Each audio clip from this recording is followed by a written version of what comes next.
think I'll get going so we can get out of here before it snows. But it's nice to see a couple faces who are willing to sit through a presentation line again, because the last time I was here, I talked about biosecurity as it relates to not bringing new pests from place to place. And so that one was really good, kind of pie in the sky, theoretical kind of treatise on not to spread weeds around. And if that didn't work out, then this is the presentation. If that advice was no good, this is how to kill them. So, yeah, we'll see how it goes. But I'm pretty excited to talk with you guys tonight. And normally I have to censor myself, because if I'm speaking with the master gardeners, it's like, well, you can talk about weeds, but don't say anything about herbicides. And so we go, okay, I won't say anything about that. Or they say, we want to see the biggest, fattest weeds that Wyoming has. And now I get to talk about Natrona County and what we do to control the weeds, herbicides, and nothing's off limits unless you guys say, hey, get out of here, okay? Well, the only thing that I'm going to interrupt you on is you didn't get introduced. I'm sorry. That is required. Okay. To be introduced. Matt Jolivet, Assistant Supervisor at Natrona County Weed and Pest, and going to be supervisor here before we know it. All right. I also want to mention the programs that are coming up. The 20th of April, we've got Heather O'Brien with Wolverines. She's non-game biologist for Game and Fish. May 18th, Living Along the North Platte River, that's me. June 15th, Andrew Young is going to talk about the Artemis Project. July 20th, Stacy Scott is going to talk about the water cycle, why it broke and how to fix it. August 17th, Carol Matheson has been up in Alaska photographing brown bears so close that you can see their shadows between the photographers and the bears. So she's going to come down and talk about brown bears in Alaska. September 21st is still kind of up in the air, tentatively Will Robinson. And October 19th, Mike Barjett is going to talk about hibernation and variations, and he'll also be doing the Summer Animal House for Children. Oh, wow. Very nice. Thanks, India. Cool. We got some good topics coming up. So, Natrona County, I'm a transplant from Colorado. I don't like to say it too loudly, but I've been here a while. So I call this home, and I'm proud of it. We've got a lot of unique environments, but for the most part, it's dry and moisture is variable, right?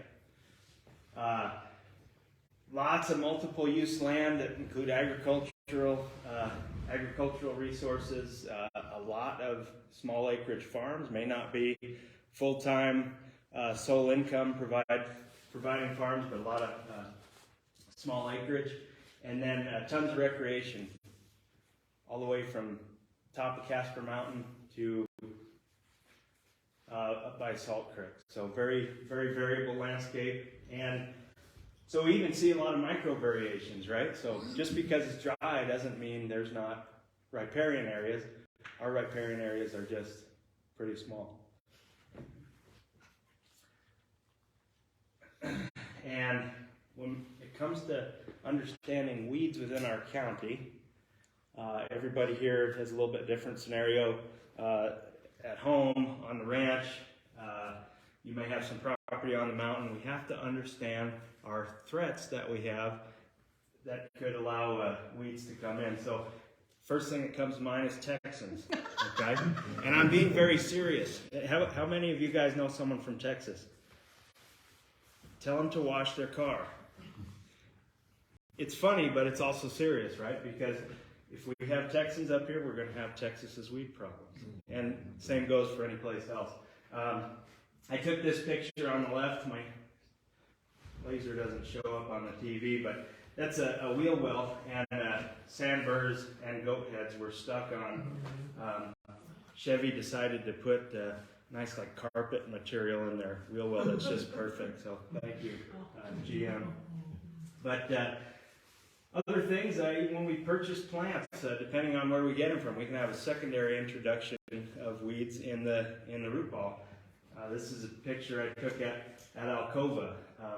There's some ornamental grass, that bunch grass that are planted in a rock garden, and we got yellow toad flax in there. So that's kind of how these things start. They're really small. Seems like a small thing you can do to understand those threats, but this is the type of thing that we have to look out for. If we're running livestock, where were the livestock previously, right? If they're parked in the middle of a patch of Medusa head or ventonata, and we bring them to our ground, and they will probably poop there, there may be some of those weed seeds that come over. So that's part of how we have to think about our weed problems here in the county. So we also have to understand the problem that we're dealing with. So the first thing is we've got to have proper weed identification, right? When we try to take care of whatever problem it may be, we're going to try to exploit one little part of the weed's life cycle. So is that weed that came in annual, biennial, perennial? We have to know that, and at least have a good enough identification of what it is. It's best if you can consult someone. So I'm out at the Weed and Pest. There's also the Extension Service at the Agricultural Research and Extension Center, or even here at Casper College if you're around. Take pictures, bring it in, match it up to your Weeds of the West book, whatever. But have a good understanding of what the target weed is. We're the Weed and Pest, but as far as this talk goes, I'm pretty biased towards plants. I get more excited about talking about that than prairie dogs. So I don't feel like I'm skipping over pests, but in the context of Natrona County, we also have to realize that we have a very, very narrow window of control because our growing season is so short. And those periods of precipitation, both in the spring and in the fall, are relatively short compared to the rest of the country. And so our windows to do our work as people who want to control weeds are super short. So we have to keep that in mind. This is a problem that at the Weed and Pest we're very familiar with. How many people have heard of leafy spurge? Yeah. So leafy spurge was probably the top weed in Wyoming.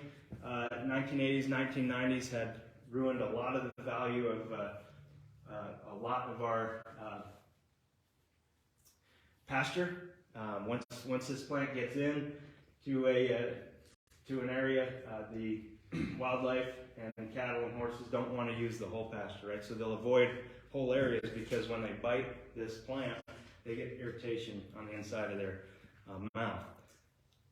Sheep and goats don't have this problem. So if you have, some people had a historic sheep and goat grazing operation.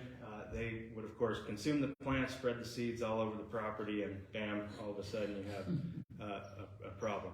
And this picture is probably from the late 70s, early 80s. This is Horse Creek. So if you're go out to the Sweetwater Rocks, when you get to Dry Creek Road, this is the drainage before it. Again, this is back in the 70s, early 80s. A picture of just how bad that leafy spurge infestation was. The leafy spurge is the yellow-green plant. There's not many other plants that have a color quite like leafy spurge, so it's pretty recognizable. And it loves to live in this big, tall, big sagebrush, Wyoming big sagebrush. So likes to get in there, and it's hard to control because you got to crawl around and root around to find it. Water in this creek stays like 55 degrees year-round, so it has plenty of water. Its growing season is much different on Horse Creek than the rest of the state, the rest of the county. So pretty good microclimate.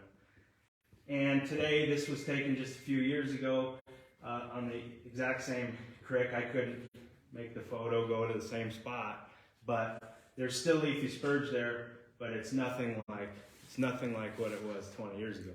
that looks like that because a lot of people spent a lot of time carrying a backpack of chemical through that country. And so I'm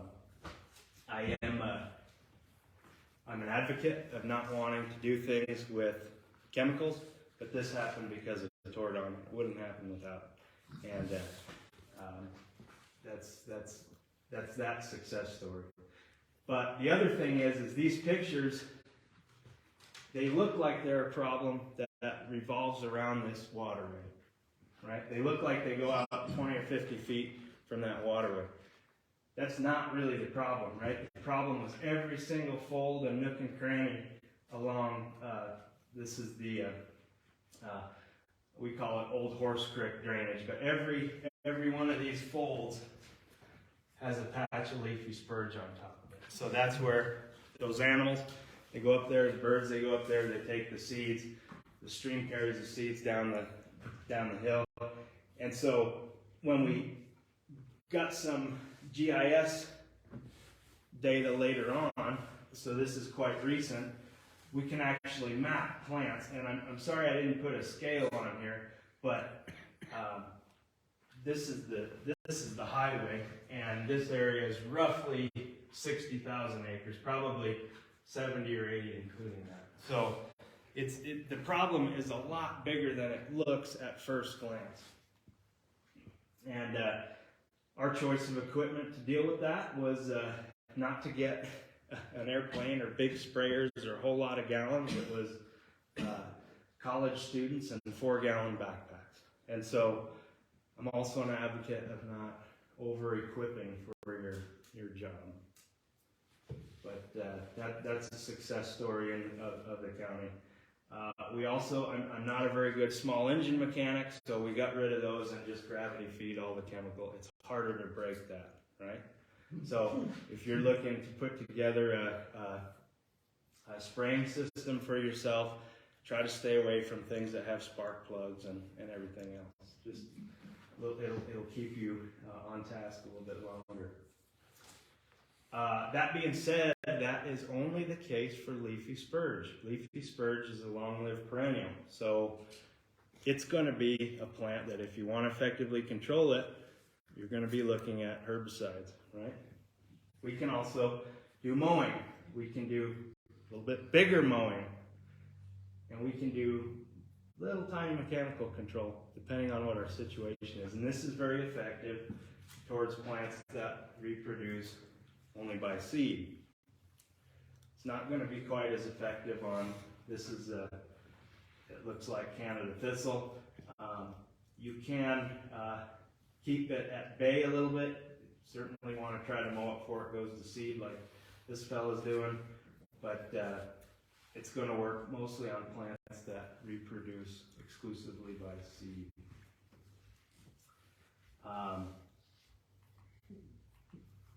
Sorry, missing a picture there. When we look back at the leafy spurge project, the only way we can really truly understand the problem is keeping records. So I don't care whether you keep them on a napkin at home, or now we have access to Google Earth. Everybody's kind of used that before. We have to be keeping records from year to year because we all think we can remember it, but it's very, very difficult, right? If you need to know, hey, where do I have to get the mower out on June the 1st because I plan on not letting my cheatgrass go to seed, it's a good idea to know from the previous year where you saw it. So get out your notepad, sketch it down.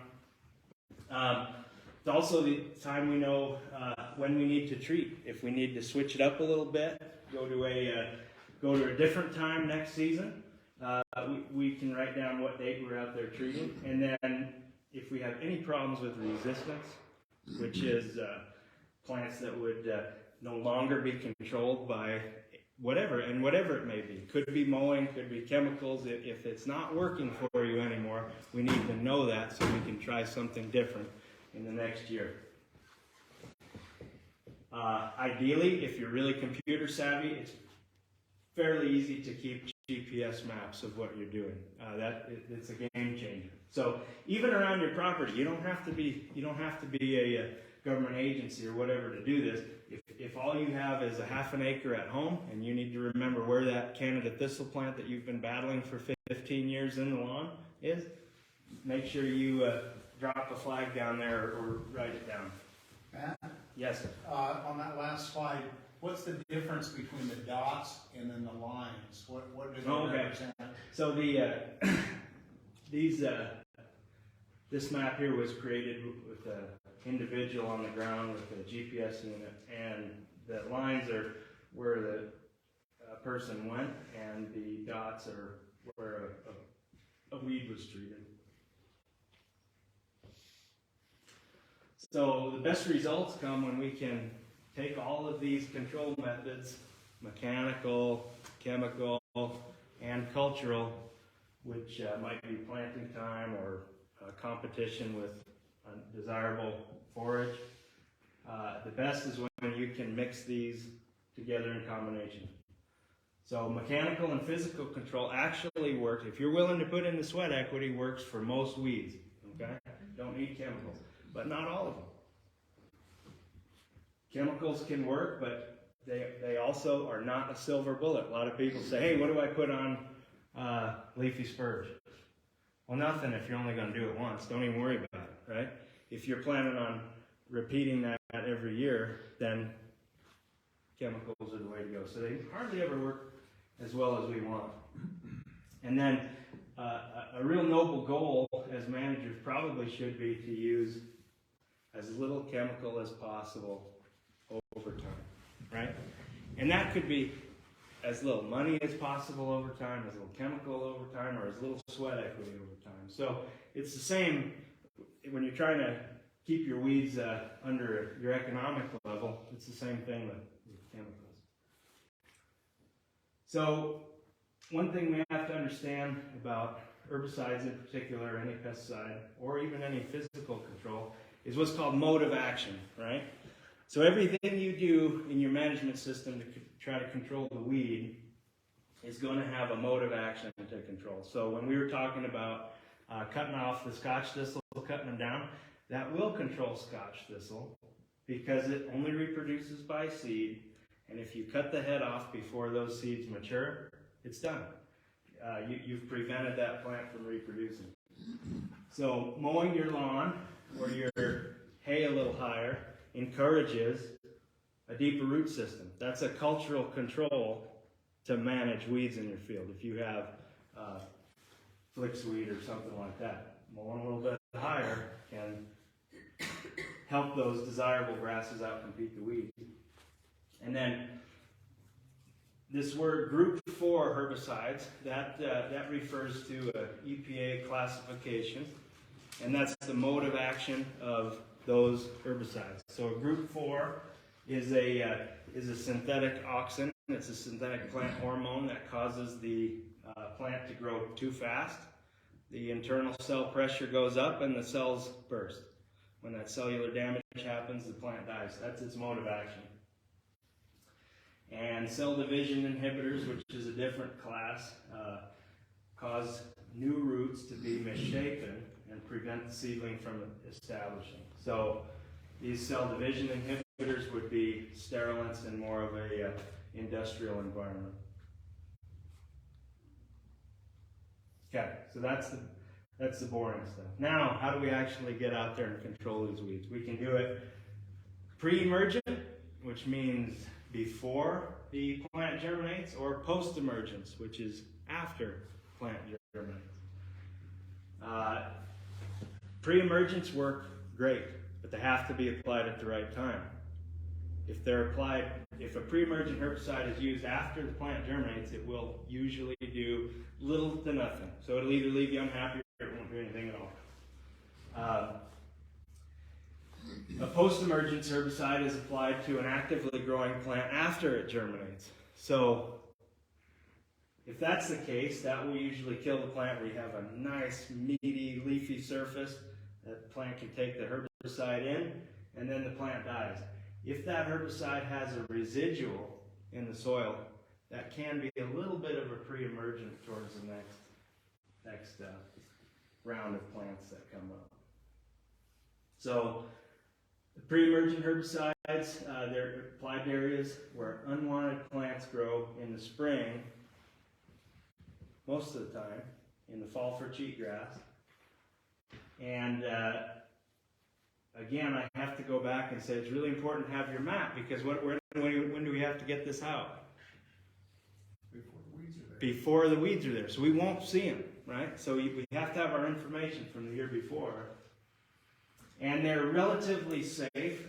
Most of them are relatively safe to non-target species.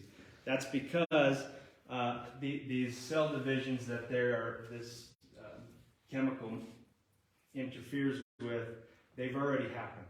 And it won't interfere with your non-target plants. Also, you could try and avoid the non-target plants because you wouldn't want to spray them with herbicides. So that's a safety factor built in as well.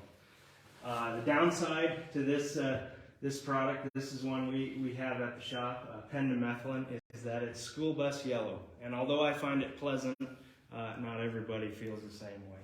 So it stains for about a month, but it's better than the weeds, right?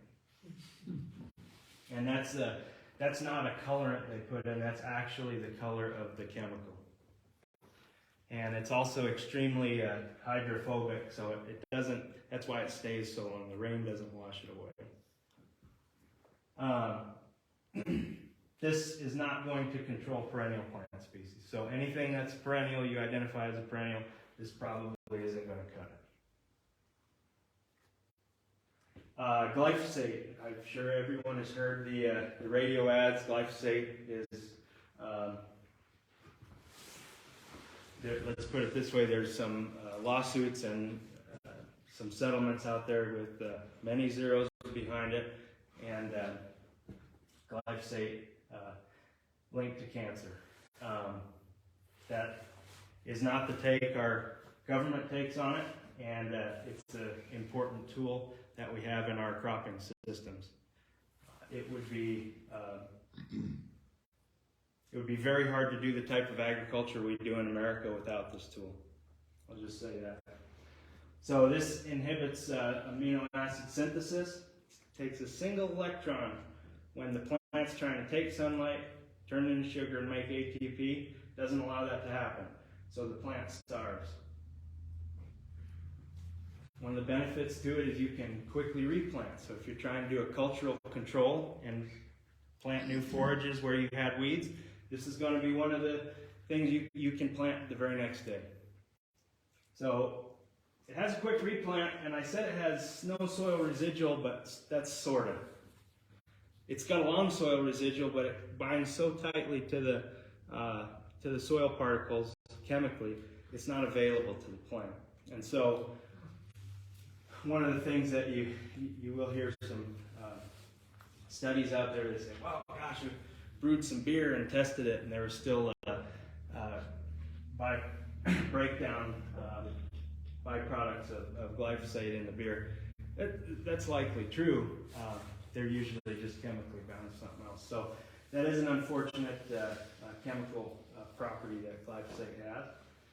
And inactivated quickly in water. And again, kind of, right? It chemically binds up to a lot of the salts in the water and dissociates from there. Is that like Roundup?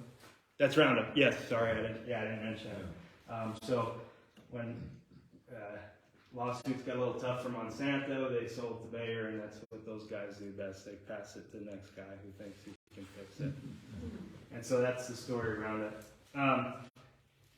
This is kind of what you see if you use Roundup. If anybody's tried to edge their side of their driveway with Roundup, this is the effect you get. So it's a systemic herbicide that will go through, it'll be translocated throughout the plant whenever it touches some of the photosynthetic material. So if you get it on the leaf of a tree, it will translocate at least a certain distance into the plant. So some city worker here, he wanted to trim up the sides of this walkway, and we see a little bit of a unintended burn area a couple of inches out. But that's what that product does. Yes, India. How far does it transfer? If I've got choke cherry, Mm-hmm. okay, and I don't mind the trees I've given up, but they come up every year. Yep. And if I put the Roundup on the suckers, how far will it transfer through the roots to the tree? It could go all the way. I'll put it that way. Now, in my experience, that's not generally the case. But I wouldn't get it on any plant you don't want to kill. So it's not the best for suckers. Reason being, if you spray some narrowleaf cottonwood suckers like everyone has in the lawn, and that tree, it probably won't kill the tree. But if the tree is weakened from some other nutrient deficiency or other stress, it could negatively affect it. So. We did field trials on Roundup when it first came out in the 70s at the university I went to. Yeah. And the stuff was a miracle back then in irrigation ditches and cotton fields. You know, it was astonishing. I don't think people who've used it all these years can really understand what a miracle it was. So I felt hurt when it became carcinogenic. Well, yeah, allegedly. I do encourage people to talk about this and research it. It is a hot button issue. There's probably half this room who's looking at me like, Matt, you're crazy, and the other half is, let's just take a bath and round it. But I encourage you to read about it and learn, because it's an important tool. Wear your gloves. Don't get exposed to it. Read the label. It would be a very sad day for agriculture if that had any more barriers to its use. Can we leave it at that? Is that fair? Group 4 herbicides. These are also very common. If you go to your big box retailer, if you come out to the Weed and Pest, this is one of the most common groups. It's a very, very big group. There is a ton of them. But they are synthetic plant hormones. So you spray it on the plant plant thinks, oh gosh, I gotta grow. And it either runs out of food, or you start actually physically breaking plant cells. Plant cells have a cell wall. Now, ours can expand and contract pretty easily, but a plant can't do that. And when you start rupturing those cells, then they dry out and die. A couple different types of this herbicide, various sites of action, but the safety of these is largely built into mammalian species not having the same hormone system. A lot of these are acids, so they're dangerous in the regard that they are chemically an acid, so you can get in your eye, that kind of stuff. All of these, for the most part, are mainly post-emergent, right? There are some long-acting group 4s, but they're post-emergent. When you see something that's been sprayed with a group 4, chances are you see what's called epinasty. And so that is the bending and twisting. And actually, if you were to grab this bean plant, it would be very hard, and as soon as you bent it, it would pop or crack. And that's that increased turgor pressure. Telltale sign. So the plants that are more susceptible to group 4s and the 2,4-Ds and that stuff are plants that grow faster anyway. If it's a real slow growing plant, if you spray 2,4-D at the base of a cottonwood, it may burn some leaves off, but you're not going to see the cottonwood, bend down to the ground. That's just not going to happen. And then group 2s. This is another one that we have out at the Weed and Pest. We would usually use it as an addition to what we were going to spray on a given weed. It's a protein synthesis inhibitor. So you spray it on a plant, the can't synthesize proteins, and the plant starves. Basically, it doesn't necessarily get poisoned; it just starves. One of the advantages to putting in Escort, what we used was it causes very quick stoppage in the formation of viable seeds. So we were talking a lot about the scotch thistle on I-25 North. What happens, that plant has a basal rosette in the first growing season, and then all of a sudden it bolts. And during that bolting phase, if you hit it with a group 4, it's really deadly. The moment you start seeing flower heads on it with the little tiny, a tiny bit of pink come out of there, you cannot kill that plant very effectively with a group 4. But if you add a group 2 before the seeds are viable, that will usually work for scotch thistle. Now it adds to the expense quite a bit, but that's when we would use this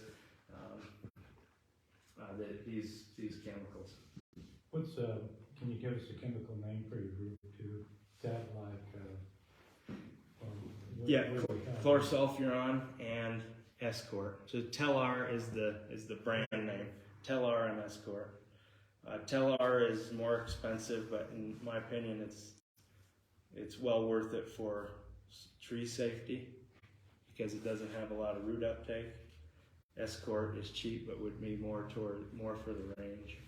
Do you still have like Vanville, or is that something that? We have a similar product. Dicamba is the chemical name. We still carry that. Yeah. What about aquatic flyers, fish, and stuff like that? Is it safe to use this chemical if it happens to be close to water? Which chemical? Which specific? Group 2. That's an interesting question.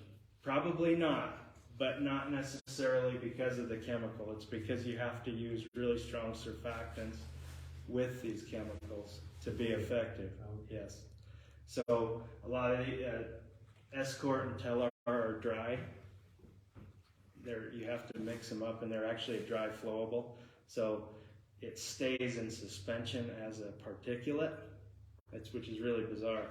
So you have to use a very strong surfactant, and that would not be safe for aquatic organisms.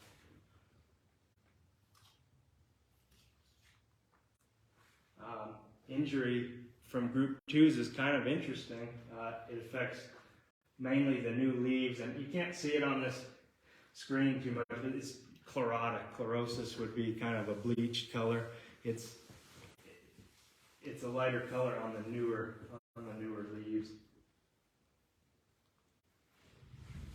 Okay, now everybody's through the boring stuff. We'll switch to weeds, okay? So I'm going to go through some of our lovely local weed plants, right? That we love so much. But we just have to be on the same page about annuals. They grow for one growing season, reproduce only by seeds, so exclusively by seeds. Biennials, you get approximately. I say approximately because sometimes these things do funny things. 1 or 2% of them will act kind of out of the norm. But approximately 2 growing seasons, still reproducing only by seeds. That's the important part. And perennials are going to be more than 2 growing seasons. So you have short-lived perennials, alfalfa, 5-6 years, and start to get a little less productive. Long-lived perennials like leafy spurge, 50, 60, 100 years probably wouldn't be that out of line.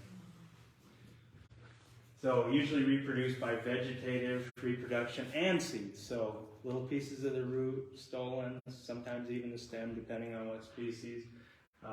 This is where perennials get you. It's very tough to control perennials mechanically because of that feature. And so a discussion we have with a lot of people when they call is what is a weed? And they say, oh, I know what a weed is. I don't want the dandelions in my yard. But it all depends on your perspective. If you like to put dandelion in your salad and have a yard that's natural and everything else, dandelions are not your enemy, right? If you like good pollinator health, dandelions aren't your enemy. If you're somebody who prefers green manicured lawn, they can be your worst enemy. So they can range from an unwanted plant or noxious, which is a legislative or legal term to certain species. Anybody have a problem with this? Yeah? Yeah. Yeah. How can we convince the airport in Denver to get rid of it? In Denver? I'll call them because they probably won't come. You go come there back. to take somebody to the airport, and what do you get? You can't go anywhere without it. Really? Okay. I'm gonna take a look down there. Well, I don't know if I can convince the airport in Denver, but I do know why they can't get rid of it, and that's the very large, extensive root system. And this is a botanical artist. He drew this picture up. So this is probably a very legitimate rendition of what some of these long-lived infestations look like. So what you see on the surface is a small, wiry plant that just happens to be right around the gate and then 50 feet out in the alfalfa field, right? Lodging all the plants over. But what you're really fighting is this huge three-dimensional, lots of biomass under there, under the ground. And so this is a perennial, and every time you drag the harrow through it or you try to disc it, every time you cut that root system, and it's really fibrous, it's totally fine just growing a new plant. Totally fine. Probably won't get rid of this. In fact, I would almost say you'd never get rid of it solely with mechanical control. You'd have to be out there every single day, never letting it get leaf above the ground. It's one of the most difficult. So there are a couple options, and one is if it's in an area like this and you don't have any other desirable plants around it, glyphosate is the way to go. But that's a lot of times not reasonable for what our actual situation is because we don't want to kill the plants around it. Then there's some other slow-acting group 4s, and we want it to be slow because we have to give the plant time before those cells start busting. We have to give the plant time to translocate that all the way through that root system. So we can set up a mixture that says, okay, well, this group 4 will take 6 months to work. And we can have a fighting chance if we do that. I think even the label says you're going to have to come back 3 years in a row to do it. That's what the label says. They're not even guaranteeing once and done, right? So, glyphosate, if there's no desirables around, talk to us if you need to do something else. But I have taken one in the garden, just a little garden. Yeah. In alfalfa field, Yeah? and put the whole thing into a milk jug, a gallon jug. Yes. And then the hole is where the root goes in, and then spray Roundup on the plant. It cut the bottom out of the gallon jug, Yeah. and just leave it there. And someone said you could even put the Roundup in there and stuff it in and soak it, just leave it in there. Yeah. And that is a really excellent point. Yeah. Because it keeps it off the other plants. Yep. And guarding it. And with Roundup, I would say if you're going to put a guard around it or a box or something, just leave it on there till it's dry, right? Don't let it drip on anything or don't let the breeze flop that wet plant into your grass or whatever. But that is a great point. Shielded sprayer stuff. I've seen people make up a batch of herbicide, put on a cotton glove over a nitrile glove, of course, and then touch what they want to kill. That works good. Puncturevine, I have yet to find anybody who says like, oh, I really like that plant. No, everybody hates it. It'll pop your bike tires because of these seed pods that they call goatheads. They have about 5 seeds in there. That hard seed coat that gets in your foot, that adds to the longevity of this seed. So once you have this plant successfully go to seed, you could, a decade is nothing. And I've seen credible sources, they're all over the place if you look it up. 10, 12, 50 years. Let's call it 20, right? Let's say they're half right. 20-year viability on that seed is really the problem. That's why people have it year after year, unless they get up that soil or get up that contaminated, get up those old seeds.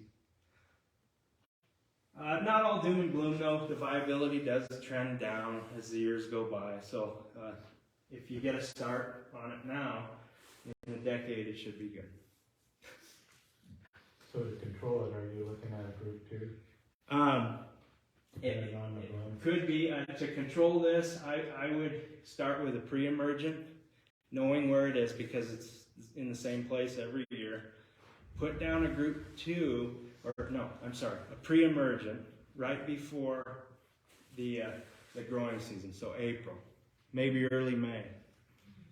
This plant is generally, it's kind of a late germinator if it's not against the building or against the driveway, south facing slope kind of thing. First, second week of June is maybe when this is going to germinate. The problem with it is it tends to germinate as long as the soil conditions are appropriate. So it'll keep coming out all summer. If you got that pre-emergent down, you'll keep it at bay and your workload will be much reduced. You might have an escapee or two, and it's pretty easy to kill as long as you don't have yellow flowers on it with a group 4 later on. Or a shovel. A shovel works great. Mower probably don't work too good, but a shovel and a trash bag is a good way to get rid of these plants. We've done that every week. Really? You go out or they'll get running. Yeah, and they will. It's the whole summer. We took carpet padding, down. Yep. And lay it down and walk on it, and then shake it out in the garbage can to get rid of those. Excellent. And that picked them up pretty well? Good. Yeah, I'll have to try that. Works really well. Cool. Great. Yeah, any way you can get those seeds up, we'll go a long way. A lot of people, and they'll say, no, I positive in May I had puncturevine or goatheads. They're usually confusing it with a very similar looking burr buttercup. And this creates a little pineapple looking seed pod. It is sharp, nothing like the goatheads. Nothing like that. Bare feet, yeah, it's a problem, but anything else, it won't give you too much of an issue. This will kind of germinate the day the snow leaves. It's really, really early. I would expect this in a couple of weeks. And this is not, it's kind of an obnoxious plant, but it's not going to invade a place that has turf growing. It's not going to become an issue in your hay ground. It's simply kind of a ground cover that will be there. If you can get it out early enough, a pre-emergent would work, but I would challenge anybody who could get it out early. I mean, after the ground was thawed and before this germinates. Tumbleweed, these are fun. Anybody up from bar none last year have to deal with those? Yeah, that's I have pictures of it. crazy stuff. So this is a true tumbler. Every time it goes, ding, dong, ding, it's dropping seeds the whole way, right? Get stuck in the fence. That's where you're gonna have weed seeds grow. Luckily, it's not very competitive. So if you can get something else growing there, properly irrigated, mowed, you're not going to have too much of a problem with this. If you feel you need to get the sprayer out, a group 4 early before it's mature, and this would be a mature weed. Before that, you could spray this. What's the story, Matt? Yeah. With the child, what's going on there? Do you know? I've never noticed that before. I don't know if it's punishment or what's going on. I think that, yeah. Just want to show you how big it is. Yeah. When I was a kid, we used to tie notes to them in Texas and let them... And let them go, huh? Maybe they're tying the child to it. Maybe they just had enough. Yeah.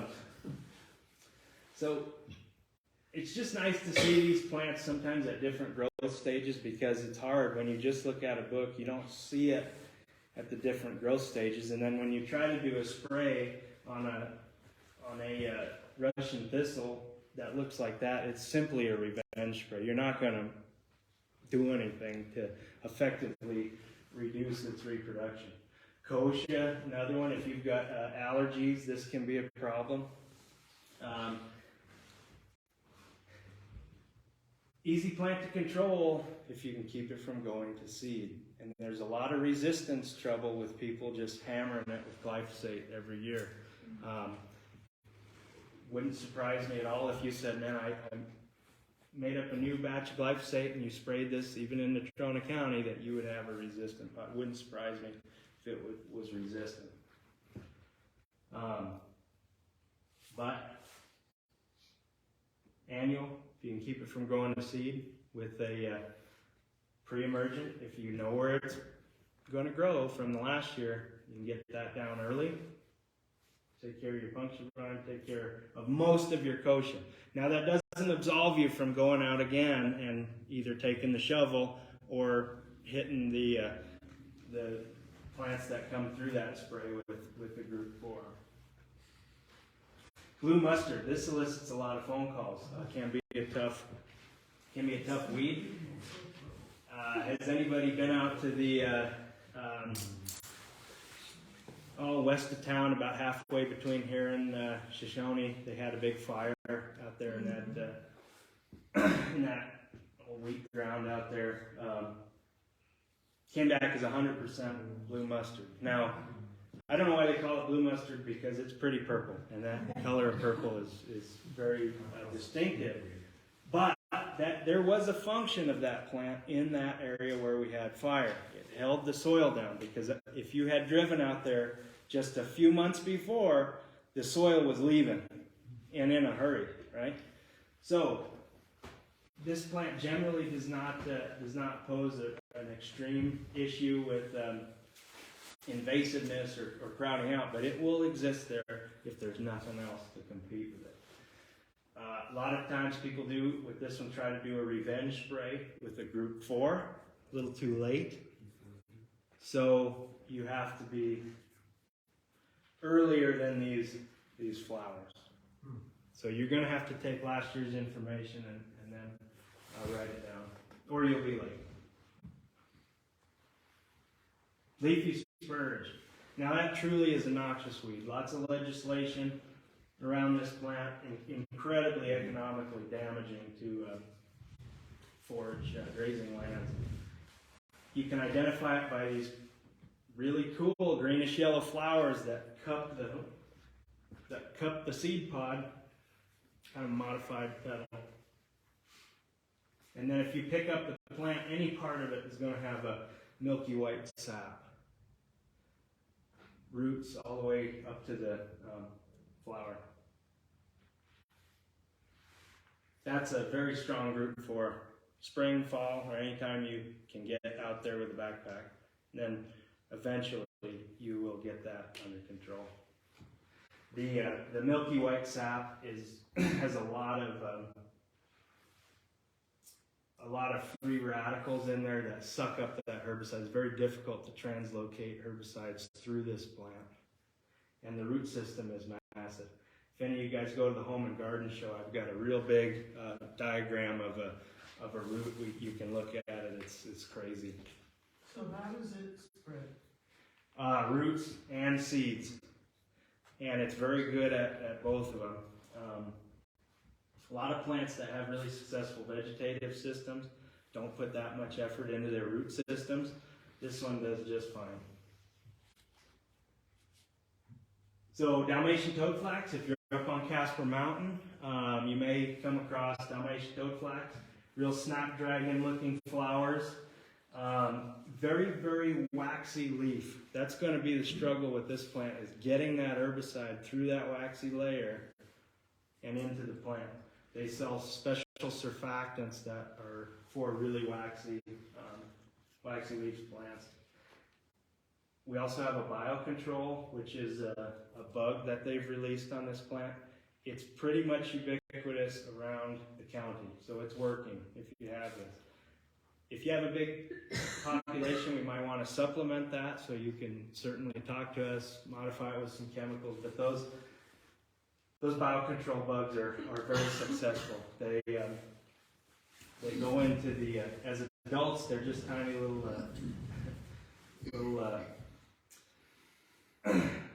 weevils that are little black bugs, about 1/2 centimeter long, and then they raise their babies. The little nymphs eat out the stem, and so they don't let that plant translocate a bunch of nutrients, and they work okay. This is a picture of this plant in context. Very different than what you might find in a book.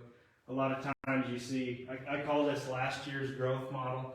That's the dead stems. They're pretty easy to see, and so that's what it looks like in context. Now the thistles, this is an interesting one. Okay, you guys seem to know a lot about thistles. Canada thistle is a perennial, and so this plant is going to have the same problems that the field bindweed has. With if you drag a harrow through it, if you drag equipment through it, you will spread it. It will do nothing to stop this plant. Probably going to be looking at a chemical to have successful control, at least initially. Puts a lot of effort into a big root system. Here's a picture of its roots. It has some horizontal rhizomes. That's how it spreads laterally. And again, we have a fairly deep root system. It is not very successful at reproducing by seed for a couple of different reasons. It does, but it's a very small percentage. Now, as a little bit of a philosophical discussion about it as a weed, this plant is successful at growing everywhere humans have been on the planet, except for Antarctica. And it wouldn't surprise me if they just didn't get out and look. No, it's probably not there. But it's not poisonous. It is detrimental because it creates a monoculture, but it generally can be a good feed. So before you make this your target number one, you might want to have a little bit internal kind of discussion about what type of effort do you want to put in and what kind of economics do you want to dedicate to it. There are worse things to have, right? But it does generally go into an area and form a monoculture, which can be bad. Scotch thistle. So still has thistle in the name, but very different growth habit. So it's a biennial, only by seed, has a big fat taproot, like a big carrot in there. Since it only reproduces by seed, and generally it pretty much makes one flower and then dies, if you cut this down, ideally you would stick a shovel in the ground and get a few inches under the dirt, but if you could just remove these flower heads, I would consider that successfully controlled, right? If you prevent it from going to seed. If you spray the rosettes with a group 4, you'll be successful at killing it before it bolts. If your flowers look anywhere near this one on the right, have any pink on them at all, don't waste your time with only a group 4. Put a 2 in there, or come see us. Bring in a picture, so we can tell you what it is. That's just the nature of this plant. What's the difference between that and musk thistle? So musk thistle is very similar. It's a biennial as well. We find this in our county. Casper Mountain is the big place. It is around, but not in the same densities it is in the higher elevation. Really, the only difference between these two plants is this is going to have a grayish green color, largely because of these hairs that are on the plant, which also are kind of an issue with spraying herbicide on it. It holds up the droplet off of the leaf. Musk thistle doesn't have that. It has a much smoother leaf and is a little bit easier to get herbicide into, but very similar. Russian knapweed, if anybody has land along Cade Ditch, you're going to have maybe some run-ins with Russian knapweed. This is a very interesting plant. Has a similar gray-green color because of these fine hairs that are on the leaf. But this perennial plant makes its own chemicals. I'm not going to pretend to remember the name of it. Nobody's marketing it, and they haven't given it a name like Stinger or anything else. A big, long chemical name that it deposits in the soil and kind of makes its own microenvironment. So once you get Russian knapweed in there really thick, a lot of other plants won't grow there because of a chemical. And when you have a new infestation or a partially controlled infestation, the plants tend to be spaced apart. You can get through them. When this has been there a while, you'll trip. It's very difficult to walk through. It's like a wicker broom placed upside down. But the cool thing about it is Group 4 milestone herbicide in particular done in the fall when it's dry, and you'd think, man, it's not the time to spray. A plant works really, really well controlling this. But again, it's going to be a multi-year process. And we've spent enough time doing this. This is a picture in context. That's probably, on an embankment, and it can be quite thick. Spotted knapweed. This is another type of knapweed, but we have more of a biennial, possibly short-lived perennial. The knapweeds kind of break the rules a little bit, but this is definitely a seed reproducer predominantly. And fairly easy to take care of. You just have to know where it is, and you got to spray it before it goes to seed. Generally, even cleans up pretty well if you're late and you put the Group 4 pre-emergent on the ground. It still works pretty well. This is a problem in industrial yards, along roadways, and any place there are Texans, that kind of stuff. Right? Very similar kind of. If you have an input of seed, you're going to have an issue with this plant.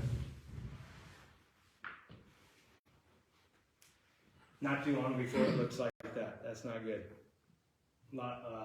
A lot of monocultures up in Montana, and when I'm down in Colorado, I see it all the time, where the only thing growing is spotted knapweed or diffuse knapweed, which is quite similar. Annual, biennial.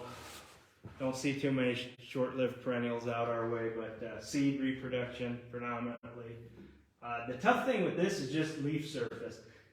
This plant is a lot more fine leaves. It's very hard to actually get the herbicide on the leaves of the plant. So a little bit harder to control, but mostly just because of the site that it grows on. White sometimes has a little bit of pink purple in there, but for the most part it's white, and it has these really cool bracts that are look like combs on the side of the flower. So this plant, you'd find it in the northern part of the county. Let's say in Red Wall area. If you're up there on the scenic byway, you might see some of this. And finally, cheatgrass. I think we all know this is pretty ubiquitous around Natrona County and a lot of the West. Causes major issues with fire. It's like 1 to 2% dry matter. A tinderbox. It has a slight forage value, and I mean slight, in early June when it's green. But it's not good at holding the soil, and it doesn't often hold up to any type of herbivory where they rip it out of the ground, right? That's going to pull up the roots and everything. First week of June, you can mow this. You'll keep it from going to seed, but you have to get it when it looks like this before it goes red. Whoops, pushing too many buttons. before those seeds harden off of the cheatgrass, you can mow it. Depending on the situation, it may be below the mower, but just as good as spraying it, really, if you can effectively mow. Couple of different pre-emergent chemicals for this that you can use. But does anybody know when cheatgrass normally germinates? In September. Bingo. Yeah. A lot of people that they say, well, I got to get it in the spring. Can't use a pre-emergent mostly in the spring because it germinated in the fall. And last year we had an awful lot of it where August it was already up, which was weird. So if you're talking about short windows, that was a really short window because you need moisture to get the pre-emergent into the ground. But anyway, cheatgrass, Ventonata, I have not seen any in the county yet. That being said, would not surprise me if this plant was here. Very similar to cheatgrass, but they say it doesn't have any forage value in the spring because of high silica content in the plant. So same kind of problems with fire hazard and very aggressive. We don't want this. We don't want this. So has a real open panicle design. There are brown nodes, and just remember, look out for Ventonata. There's a lot of good pictures, resources on the internet.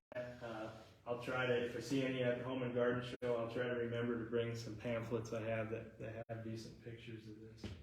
But yeah, Medusa head wild dry, causing a little bit of a problem for the same aforementioned reasons as cheatgrass in Oregon, Washington.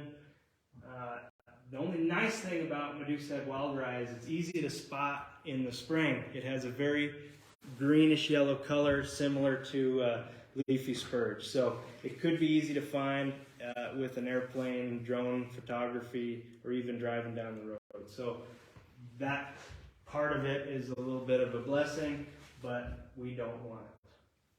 Also high silica content, and they say no forage value. So not a little bit, none, unfortunately.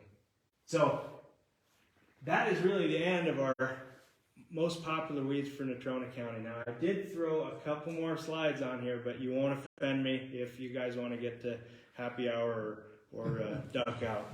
You know. And my phone number is right there. You guys are more than welcome to call.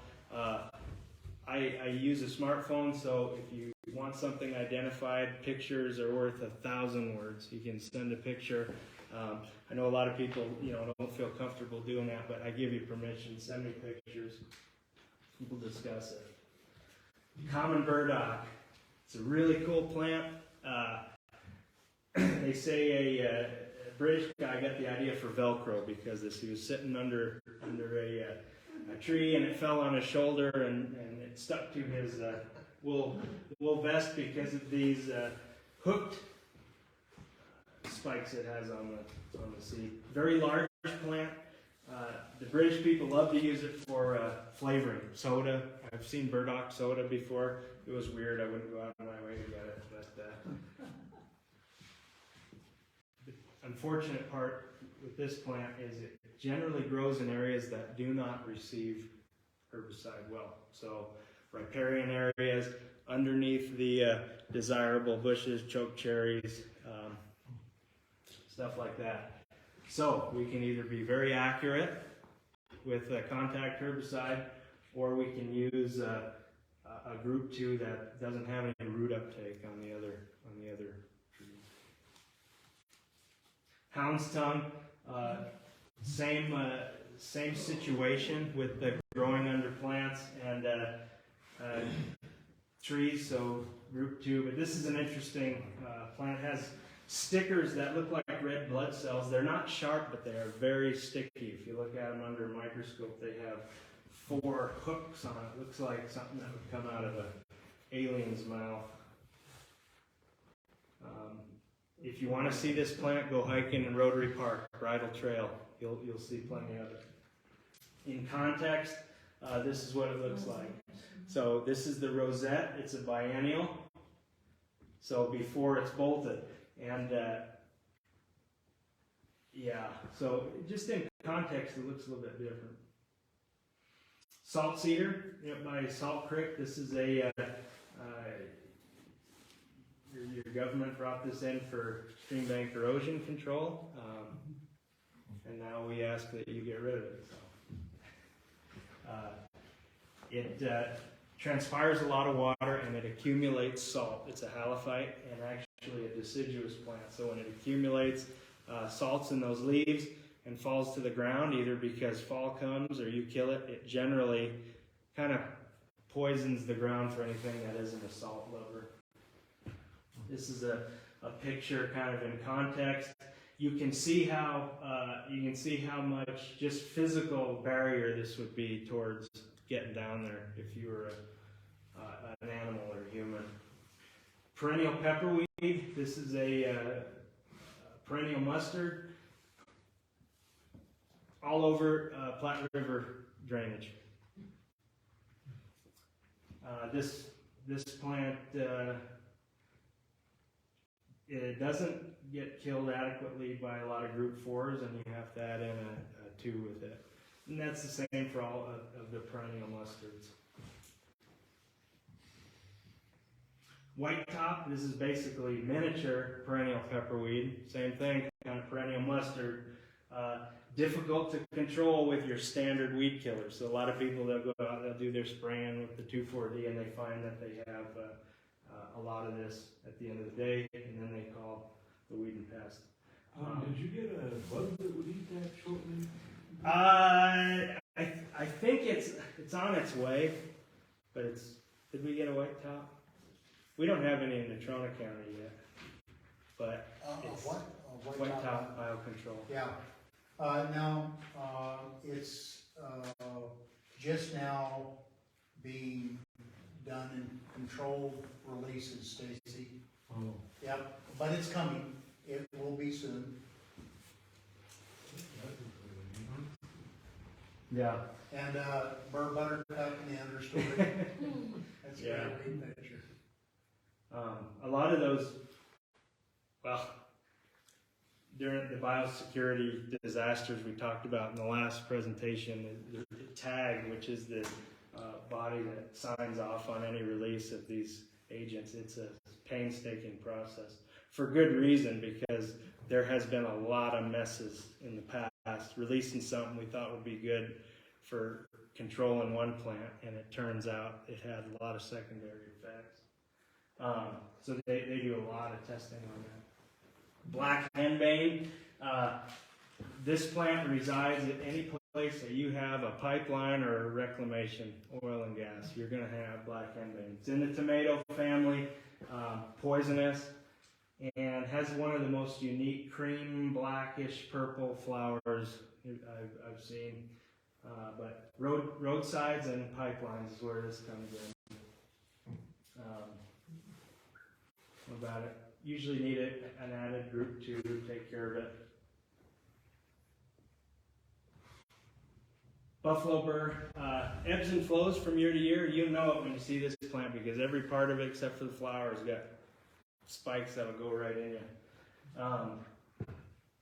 Produces these really nice spike balls as seeds, and so a lot of times what happens is if we have a field around here, agricultural field, go fallow, this will come in hot and heavy, and then when you replant the field, it inhabits the borders, any dry areas around the sides, comes back in as soon as you have any open space in there. So really important that we get field edges and keep these seeds out.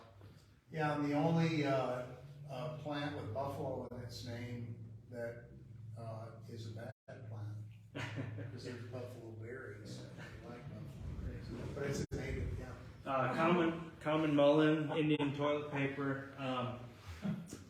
This plant really comes in monoculture in rocky soil that's devoid of other vegetation. I can't find too many things to say that are bad about it, other than it's not very useful. So that's where I'll go with that. You're not going to see this invade and form a monoculture in an otherwise healthy pasture, with the caveat of if you've got a couple droughty years and you have some open ground, it may start to encroach. So hard to control because it's got very thick hairs. So when you spray it, you get the plant wet, you may not actually be touching the leaf with herbicide if you don't put a surfactant in that mix. And then finally, yellow star thistle. This is a really terrible plant. It's got very large, and by very large I mean like 1/4 to 1/2 inch spikes on the flower head that look similar to the knapweeds we looked at. You'll know it's not a good plant in the minute you see it.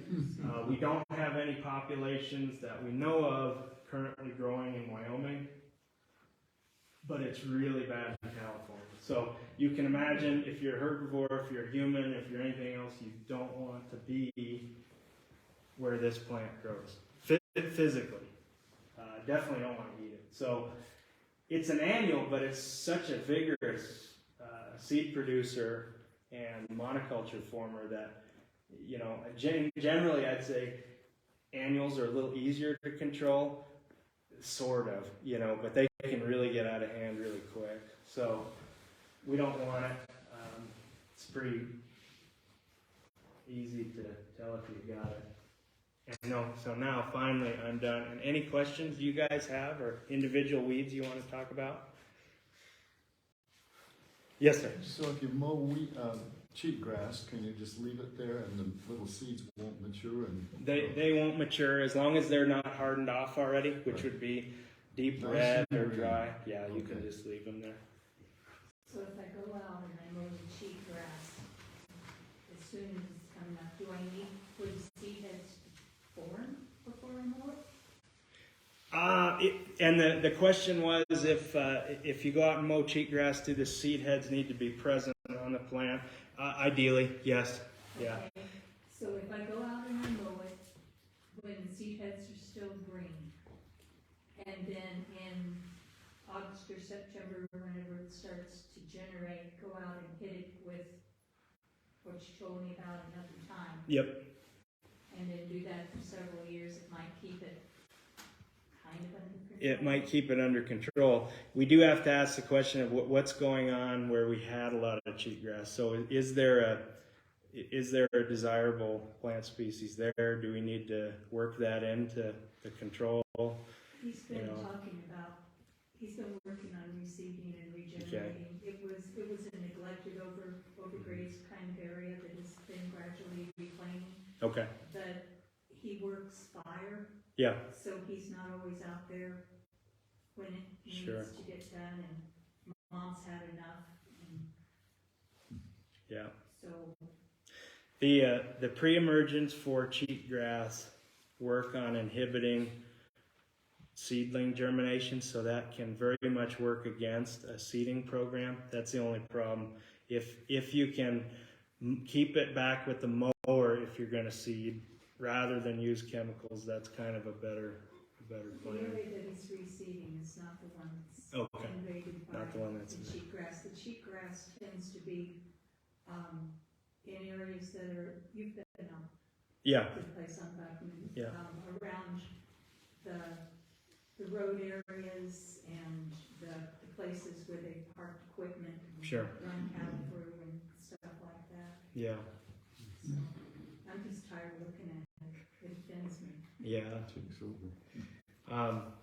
Finding a good quality seed company rather than trying to do it on your own can go a long way. I know Buffalo Brand Seeds works with a local outfit here called Nolan Feed. They put together custom seed mixes for your sandy ground, for your heavy clay ground, because if you get that wrong, it'll set you back a couple years.